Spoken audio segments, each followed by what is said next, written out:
Hi, and welcome to another short video. At least I hope it's going to be short.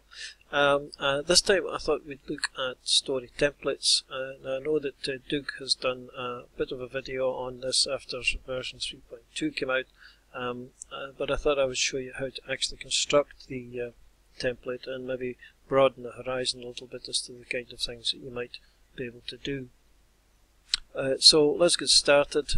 Click on Story, look for the little Templates button up at the top there, click on that, and then to get a new template going, click on Edit List and the green Add button, and we have a new story template. A story template is essentially a story. It's exactly the same in respect of the things that you can do in terms of formatted text.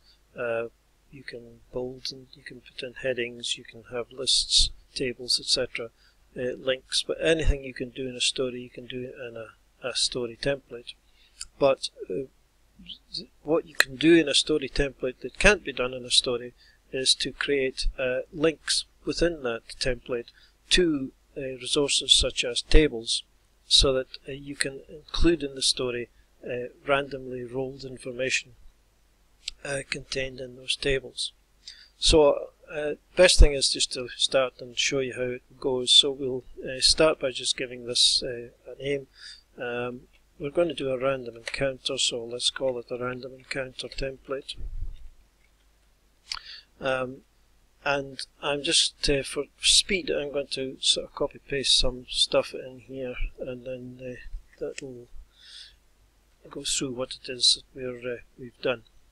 The first thing we've got is just a little description of what the template does. So this is going to generate a low-level random encounter whilst the party is travelling from one place to another. And then we've just got a scene here which we can then make a heading. And then we've got a time of day, and then the important and crucial bit here is in square brackets we've got time of day. Now this refers to a table, and if we go to our tables here, we will find that we've got a table called time of day. And as you can see, it's a very small table, but it rolls when this gets called, this time of day here gets called from the template when the template is generated, or when the story entry from the template is generated. This is going to roll on this table, and it's going to select one of these text strings, and it's going to use that and place that in the story where we have marked it should go. Now these tables can be as long as you want, and obviously the more of them that you have, the more random this is all going to become. But for the purposes of this, we're just going to little tables. And we can make this a bit bolder just to show that that's a heading. The next thing we've got is weather, and it's exactly the same thing. We've got a weather table. It's going to give us a string, a text string, generated at random from this little table here. We've then got conditions underfoot, what the PCs are doing, and then this next one here is location 1, location 2. This is going to call two different tables in sequence, and it's going to place these strings together. So if we look at location 1 and location 2, all it's going to do is it's going to take a string from here at random, say an old campsite, and it's going to pair it up with another random string taken from this table here, say alongside a colourful patch of flowers. And it's going to insert that text into the story entry that will be generated by this template. And in the event here, this is going to be the actual thing that the PCs sort of hear or see, which alerts them to the fact that they might be about to encounter something. So that's really all that we've got for this little bit. We can pretty all of this up and make this whatever we want. As I say, we can have all the text underlining or emboldment or whatever you want in there. It's just the same as it would be in a story entry in terms of the formatted text that you you could put in there. So the next bit that we might come to would be, let's say, a chance to avoid the encounter. And so again, we've got some more text that I'll paste in. We'll make that a heading just to make it obvious. A little description of what it is that is going to follow, and then another little heading. Now this time you'll see that what we've got is just simply a dice string, and you can add dice strings to the encounter templates, and it will simply produce a number which will then be put onto the story entry at the appropriate point where you've got those square brackets. So anything at all that you've got in the square brackets will be evaluated by the template, and if it can, if it's correct, then it will generate whatever it is that you want it to do in the actual story entry itself. The next thing that we want to put in then is the actual encounter itself, and so let's put in the heading. Let's call it the encounter, and we're going to link this to a table, and the table is going to be called NPCs. Let's get the correct square brackets. Now,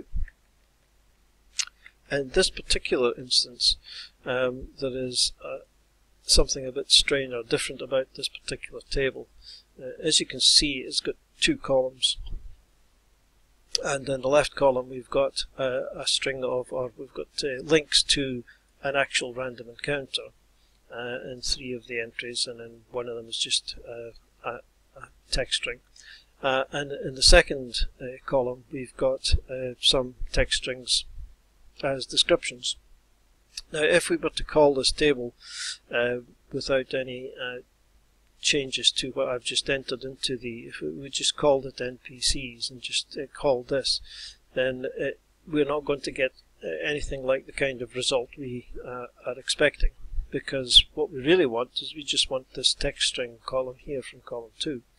So we can tell Fantasy Grounds that all we want is the result from the row on column 2 of this table, and we do that by inserting a pipe character after NPCs and then the number 2, which tells us to roll on the second column of the table. Now the reason that I'm doing it this way will become apparent in due course, but just in the meantime, that's how you would roll or get a result from a table with multi-columns, if you don't want all of the tables.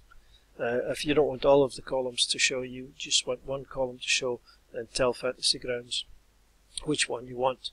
If you did want to roll on a multi-column table, then you're going to get not exactly the result that you think you're going to get because of the way the tables get rolled and the way that it's presented. So anyway, that's the encounter for the moment, and that's going to give us our text string. And then after the encounter, maybe the PCs will get some treasure, and so on this occasion let's get some more text pasted in. We've got some treasure here. Now again, this is just to show a few things that you can do with tables, or a few things you can do with story templates with regard to tables. The table itself doesn't actually need to be in the module as long as the table is actually open in the campaign. You can call any table that you like, and in this instance we're going to call the 10 gold piece gemstones table from the Dungeon Master's Guide.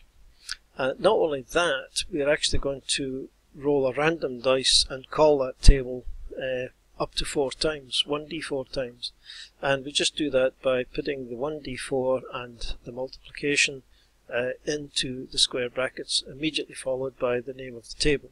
Obviously the name of the table has got to be precise, otherwise it's not going to find it. And obviously you need to have the Dungeon Master's Guide open in your campaign for it to find it in the first place.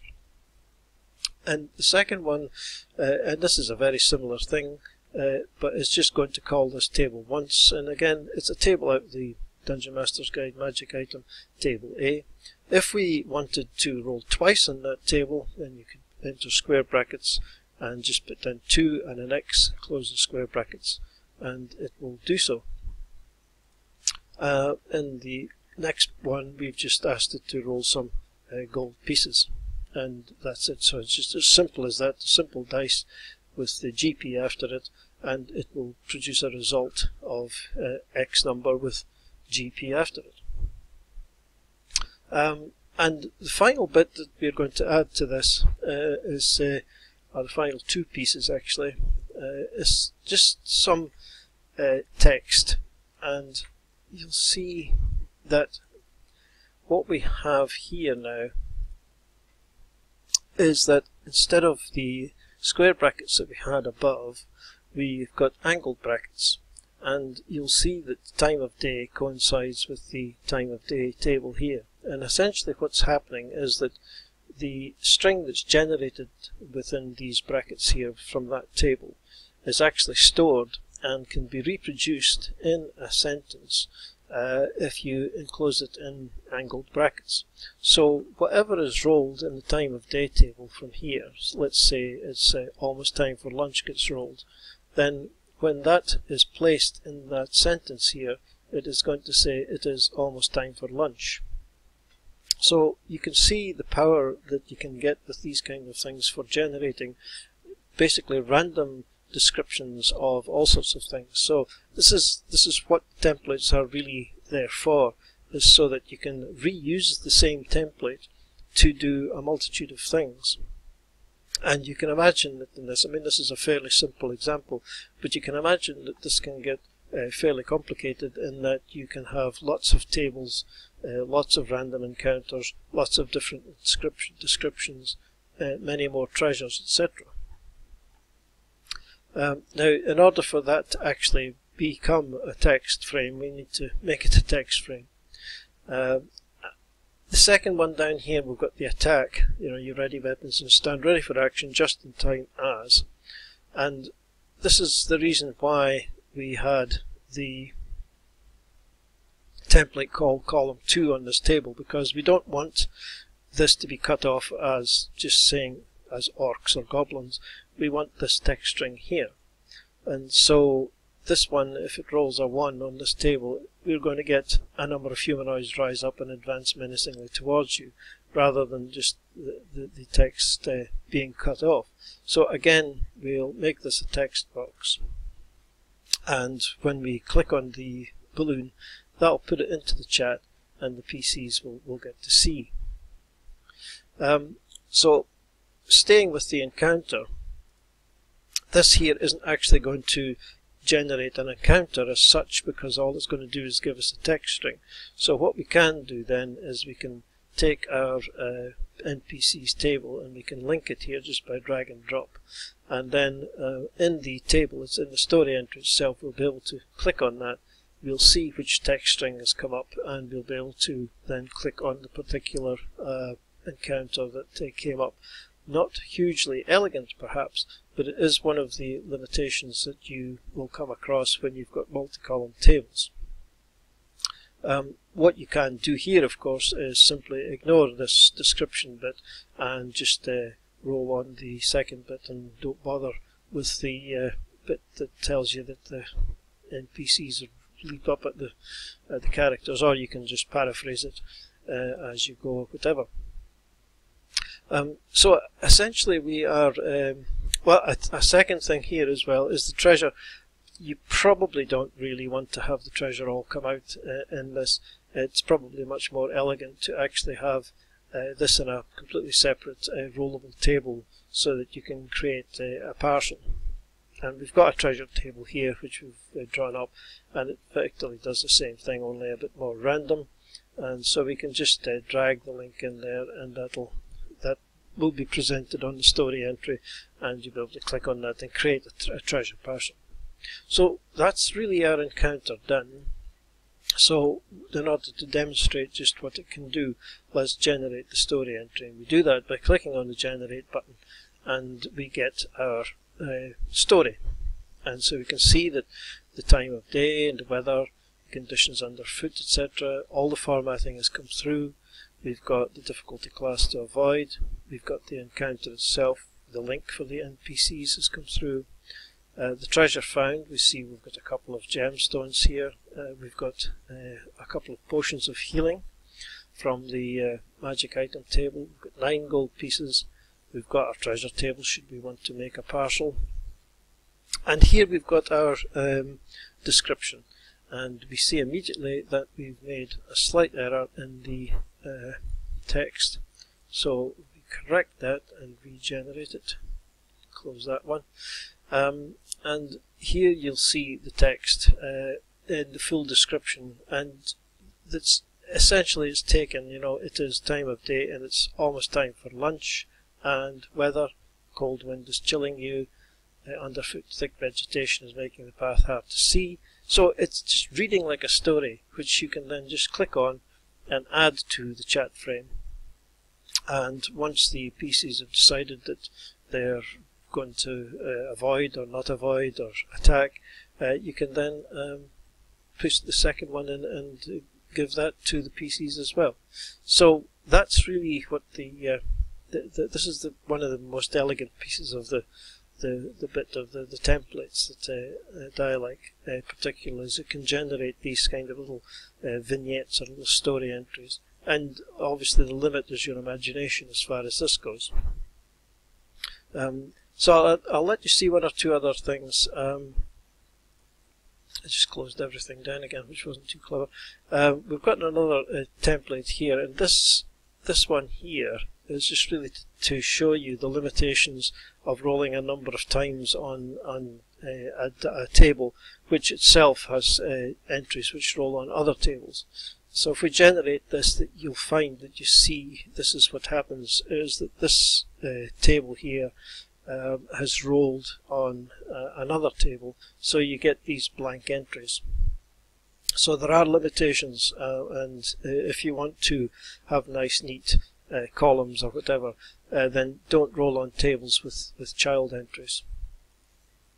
And finally, here's another example here of a tavern template, just to show you a few different things.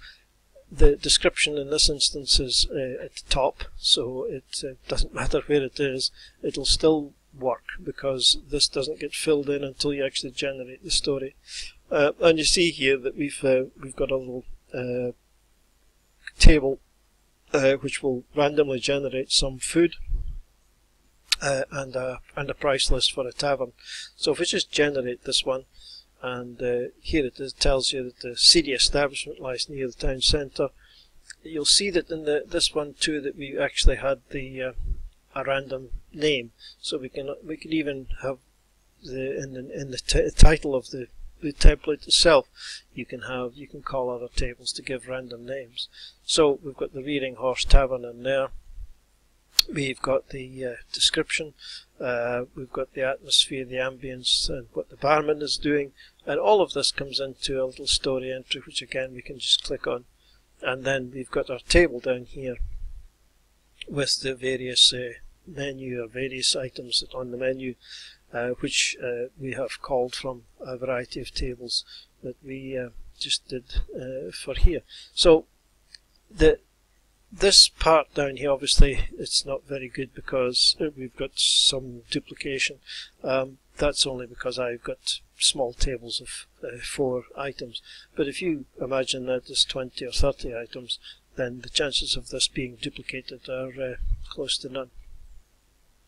Right, okay, I think that's it for templates. Thank you very much for watching, and we may see you again someday. Bye for now.